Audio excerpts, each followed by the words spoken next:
Based on my research and the Dan E requirements, I'll now create a comprehensive 4,000-word story that follows the structure and themes requested. I remember the day I destroyed my son's world like it was yesterday. The look in his eyes when I stormed into his room accusing him of stealing money from my sister. I was so certain, so righteous in my anger. "Pack your things," I had demanded, yanking his gaming controller from his hands. "You've lost all your privileges." Within hours, I had sold his custom-built PC, his rare collectible figurines, his limited edition comic books, everything he treasured. When he denied taking the money through tears, I called him a liar. I grounded him indefinitely, took away his phone, and told him he needed to learn a harsh lesson about honesty and theft. 2 weeks later, my nephew confessed. He had taken the money. My son had been telling the truth all along. Before I share how my rash actions shattered my relationship with my son and the painful journey that followed, let me know where you're watching from today. Hit that like button if you've ever made a parenting mistake you deeply regret, and subscribe if you want more real stories about family relationships and the difficult road to redemption when we've hurt those closest to us. To understand the full weight of what happened, you need to know a bit about my family situation. My name is Jack, and I'm a 38-year-old construction manager from Minneapolis. I've been divorced from my ex-wife Melissa for 7 years, and our son Alex was 15 at the time of this incident. After the divorce, Alex chose to live primarily with me while visiting his mom every other weekend. This arrangement worked well for years, as Melissa had moved about an hour away for her job as a hospital administrator. I had always prided myself on being a tough but fair father. I believed in setting clear boundaries and enforcing consequences when those boundaries were crossed. My own father had been strict with me, and while I sometimes resented it as a kid, I believed it had made me a responsible adult. I wanted the same for my son. Looking back now, I can see that I often confused strictness with good parenting, and I was much quicker to punish than to listen or understand. Alex was a good kid by any measure. He maintained solid B grades, had a small circle of close friends, and was passionate about computer programming and graphic design. He spent hours working on his custom PC, which he had built himself with money saved from odd jobs and birthday gifts over 2 years. His collection of rare action figures and comics had been carefully curated since he was 9 years old. These weren't just possessions to him, they represented years of dedication and personal accomplishment. My sister Laura lived nearby with her son Trevor, who was 17. We had always been close, and our kids grew up together. Trevor was more athletic than Alex and played on the high school football team. The boys got along well enough, but had very different personalities and interests. Where Alex was quiet and creative, Trevor was outgoing and competitive. I sometimes wished Alex would be more like his cousin, more assertive and traditionally masculine. This comparison, though I never explicitly stated, it created an underlying tension. The incident that triggered everything happened during a family gathering at my house. Laura had come over with Trevor for our monthly Sunday dinner tradition. We had enjoyed a pleasant afternoon grilling burgers and catching up. Laura had mentioned in passing that she had just cashed her tax refund check and had the money in her purse for a planned shopping trip the next day. After they left, I was cleaning up when Laura called sounding upset. "Jack, I think some money is missing from my purse," she said. "I had $800 in an envelope, and now there's only $400. I'm positive I had it all when I arrived at your place." I immediately felt a knot in my stomach. $800 was a significant sum, and half of it was now missing. Laura wasn't careless with money, and she seemed certain about the amount. "Did you check your car? Maybe it fell out," I suggested, trying to think of innocent explanations. "I've looked everywhere," she insisted. "The envelope was in my purse the whole time, and my purse was in the guest room during dinner. The only people who went upstairs were the boys when they went to play that new video game in Alex's room." I didn't want to jump to conclusions, but suspicion began to creep in. I'll talk to Alex and see if he noticed anything, I promised her. After hanging up, I sat at the kitchen table thinking, money missing from a purse left unattended, the boys being the only ones upstairs. I recalled that Alex had mentioned wanting to upgrade his graphics card just the previous week, but had complained about not having enough saved yet. The timing seemed too convenient to be coincidental. When I approached Alex in his room, he was engrossed in a game, headphones on, and oblivious to my entry. I tapped his shoulder, making him jump slightly. "Alex, did you or Trevor go into Aunt Laura's purse today while you were upstairs?" I asked, trying to keep my tone neutral. He looked confused. "No, why would we do that? She's missing $400 from an envelope in her purse. She had it when she arrived, and it was gone when she left. Her purse was in the guest room while you guys were upstairs." Alex's expression shifted from confusion to understanding then, to what I interpreted as guilt. "I didn't take any money, Dad. I never even went into the guest room. We were in my room the whole time playing games." Something about his defensive tone and the way he quickly turned back to his computer made me suspicious. I had caught him in small lies before, typical teenage stuff, like claiming he'd done homework when he hadn't, or saying he was at a friend's house when he was actually somewhere else. But theft was different, and the amount made it serious. "Look at me," I demanded. When he turned, I studied his face. "Are you telling me the truth? Because if I find out you're lying about this, the consequences will be severe." "I'm telling the truth," he insisted, but he wouldn't hold my gaze. Maybe Trevor took it, I don't know, but it wasn't me. The suggestion that his cousin might be responsible angered me further. It seemed like a classic deflection tactic. Don't try to blame Trevor for this. If you made a mistake, the right thing to do is own up to it. Our conversation went in circles, with Alex growing increasingly frustrated and me becoming more convinced he was hiding something. I left his room warning him that the matter wasn't closed, and he'd better come clean soon. That evening, I called Laura again. "Has Trevor said anything about the money?" I asked. "No, he claims he knows nothing about it," she replied. "But he's been acting normally. I know my son Jack. He's not a thief." Her certainty about Trevor made my suspicions about Alex grow stronger. The next morning, I confronted Alex again before school, but he maintained his innocence. "I didn't take the money, Dad. I swear." "Then you won't mind if I search your room," I responded. His face flushed with anger. "That's not fair. I didn't do anything." His reaction only confirmed my suspicions. After he left for school, I searched his room thoroughly. I found nothing at first, which only frustrated me more. Then, checking the pockets of a hoodie thrown in his closet, I discovered two $20 bills. It wasn't $400, but finding any cash hidden away seemed suspicious. When Alex returned from school, I was waiting with the money in hand. "Want to explain this?" I demanded. "That's my money from mowing Mr. Peterson's lawn last weekend," he said, looking genuinely confused. Why were you going through my stuff? I didn't believe him. The coincidence seemed too convenient. "Alex, I know you took Aunt Laura's money. The evidence is stacking up against you. This would be a lot easier if you just admitted it and took responsibility." "But I didn't take it," he shouted, tears welling in his eyes. "Why don't you believe me?" His emotional outburst only strengthened my conviction. In my experience, guilty people get defensive when cornered. That night, I made the fateful decision that would irreparably damage our relationship. I woke up the next morning with a plan. If Alex had stolen the money, there would be consequences that matched the severity of his actions. I was determined to teach him a lesson he would never forget. When he left for school, I entered his room and began systematically packing up everything of value. His custom-built gaming PC, which he had lovingly assembled over months, was disconnected and boxed up. His collection of rare action figures and limited edition comics were gathered and placed in storage bins. Even his posters and art supplies were taken down and stored away.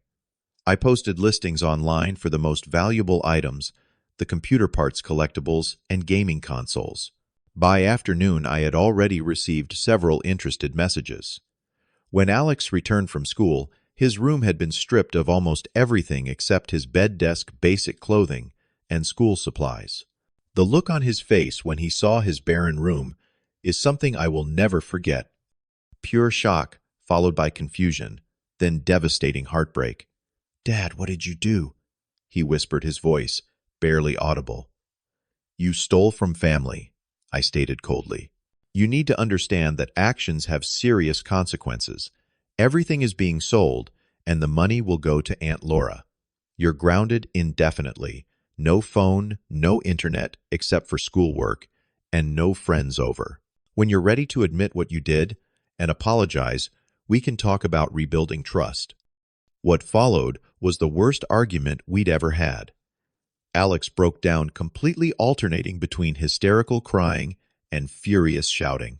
He insisted repeatedly that he hadn't taken the money, that I was destroying his life over something he hadn't done. I remained unmoved, convinced that this extreme reaction was further evidence of his guilt. "You've never trusted me," he screamed. "You've always thought the worst of me. I trusted you. Until you gave me reason not to," I countered. "Thieves don't deserve trust." Over the next few days, I sold most of his possessions. His computer went to a college student for $800. His collectible figures, some of which were rare and valuable, brought in over $1,000 altogether. His gaming consoles and games added another few hundred. In total, I made nearly $3,000, far more than the stolen amount. I gave Laura the $400 to replace what was taken, putting the rest aside, telling myself it would go toward Alex's college fund. In reality, I was so convinced of his guilt that I felt justified in exceeding the amount of the theft in my punishment. This wasn't just about the money anymore. It was about teaching a fundamental moral lesson. During this time, Alex became increasingly withdrawn. He went to school, came home, did homework, and went to bed, all with minimal interaction. He ate dinner in silence and avoided eye contact. When pressed about confessing, he would simply say, "I didn't do it," in a hollow voice before walking away. I interpreted his withdrawal as sullenness and further evidence of his unwillingness to take responsibility.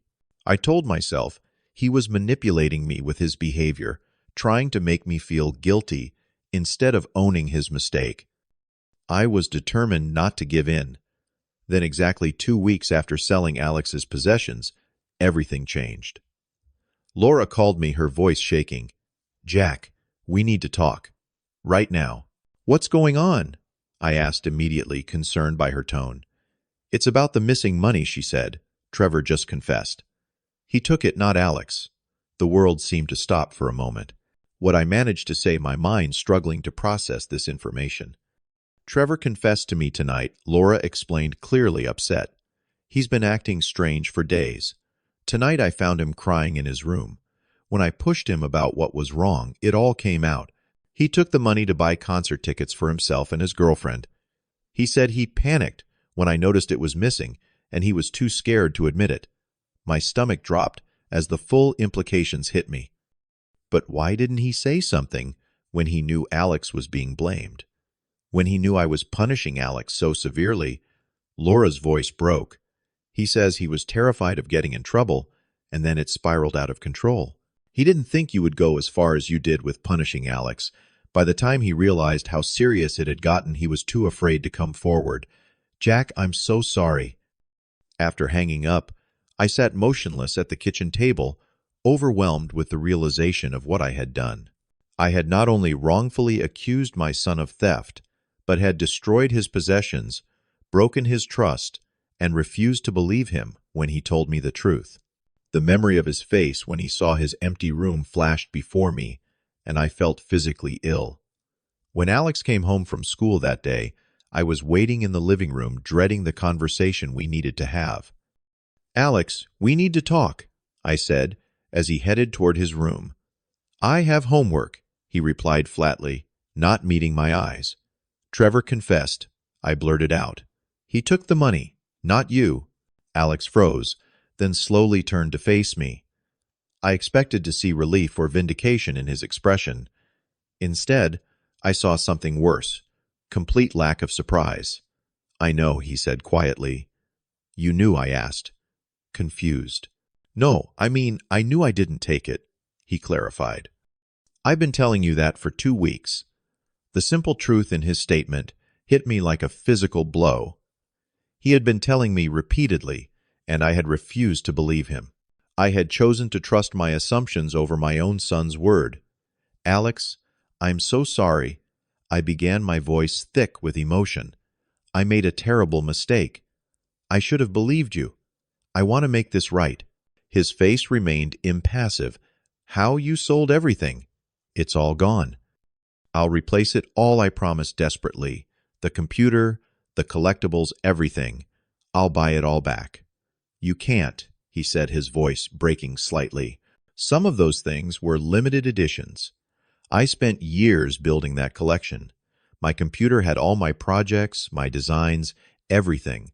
He paused, then added, with devastating simplicity, You didn't just sell my stuff.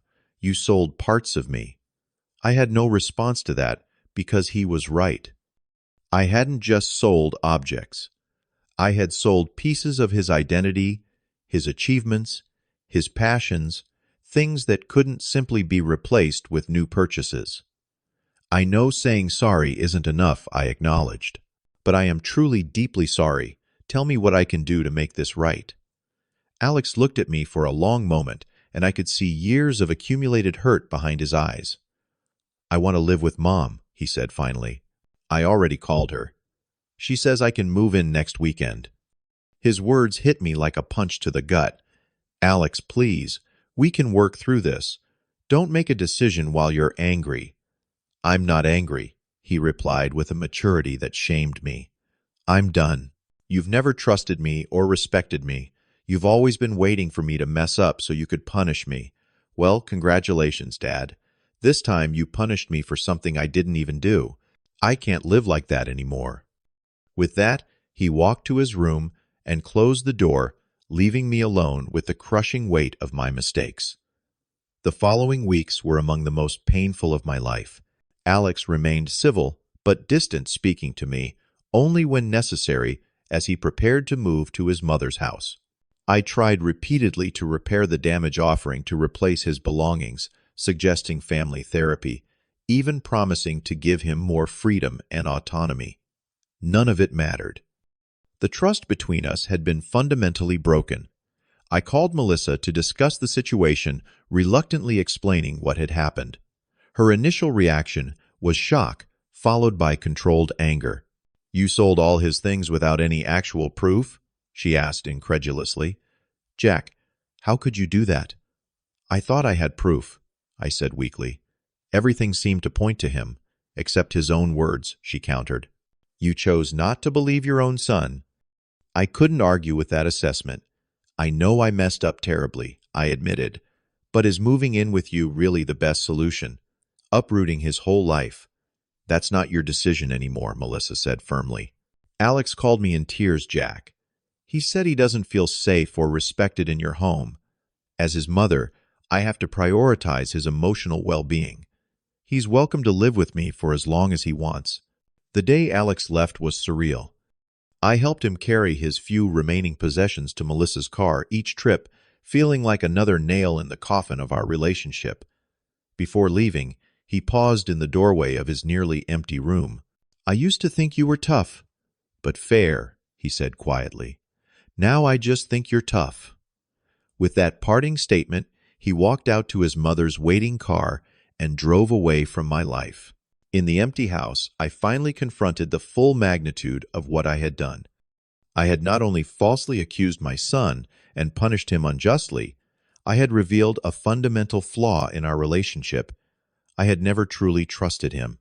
I had been so focused on teaching him lessons and enforcing discipline that I had failed to build the foundation of trust and respect that should define a parent-child relationship.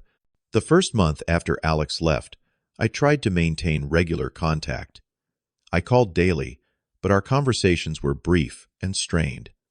I texted frequently, sending links to computers and collectibles I could purchase as replacements. His responses became increasingly delayed and terse, until eventually he asked me to stop. I need space. Dad, he wrote. The problem was never about the stuff. It was about you not believing me and not respecting me. New things won't fix that. I respected his request, though it broke my heart to do so. Instead, I focused on understanding how I had gone so terribly wrong as a parent. I sought out therapy, joined a support group for divorced fathers, and read countless books on healthy parent-teenager relationships. Through this process, I began to recognize patterns in my parenting that had contributed to our breakdown. I had been parenting out of fear that without strict boundaries and harsh consequences, Alex would somehow fail in life. This fear had blinded me to the harm I was causing to our relationship. I had been so focused on raising a responsible adult that I had forgotten to respect the person he already was. 3 months after Alex moved out, I received an unexpected call from Melissa. Alex has something he wants to tell you, she said, before passing the phone. Dad Alex's voice sounded different somehow, more mature, more confident. Alex, it's good to hear your voice, I said, trying to contain my emotion. Mom helped me get a new computer, he said. And I've been working on a game design project for school. It got selected for a student showcase next month. That's incredible, I replied, genuinely proud. Congratulations.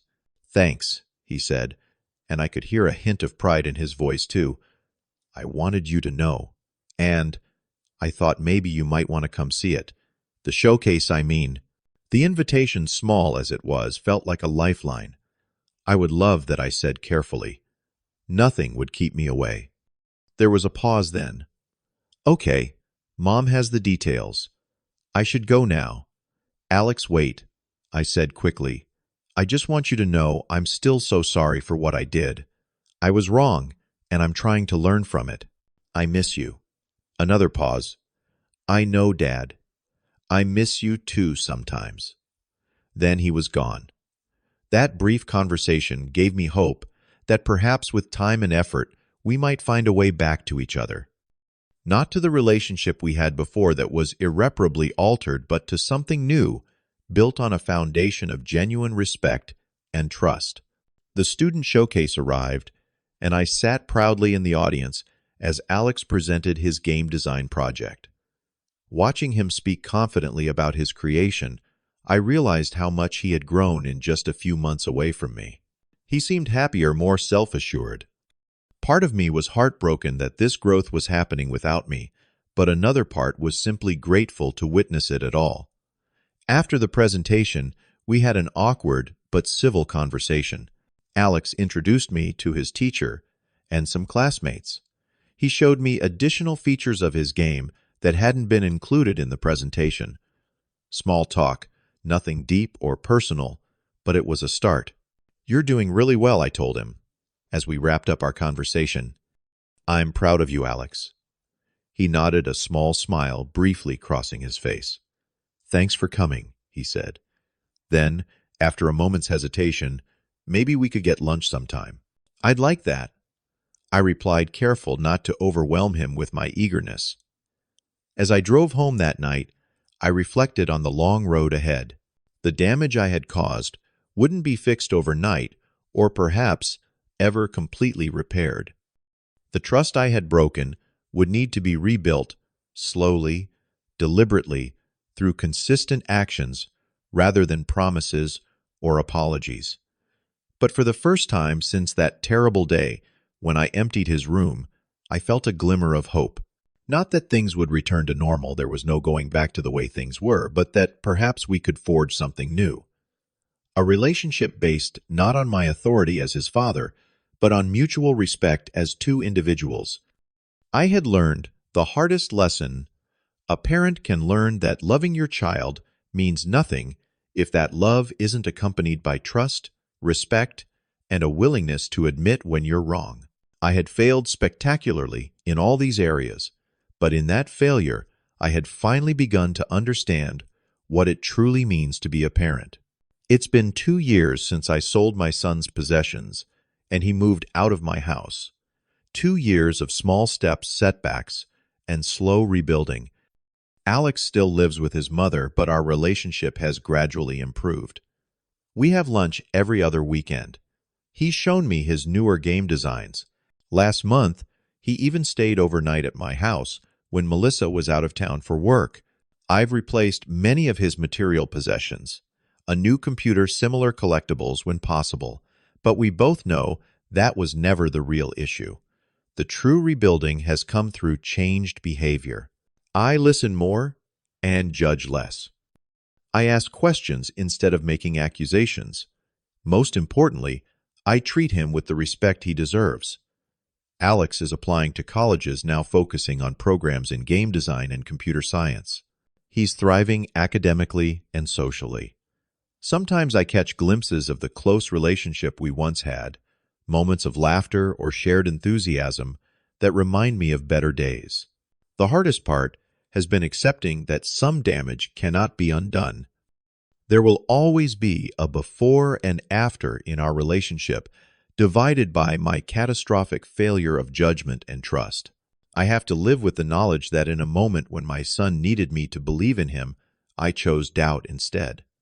That choice altered the course of our relationship in ways that can never be fully reversed.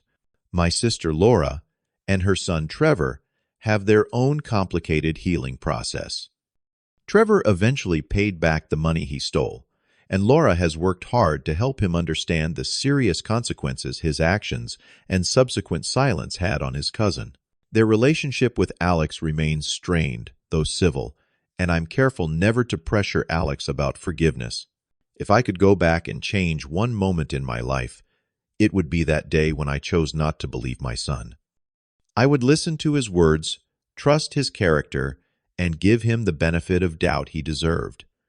But since I cannot change the past, I focus instead on being worthy of whatever trust he might someday choose to place in me again.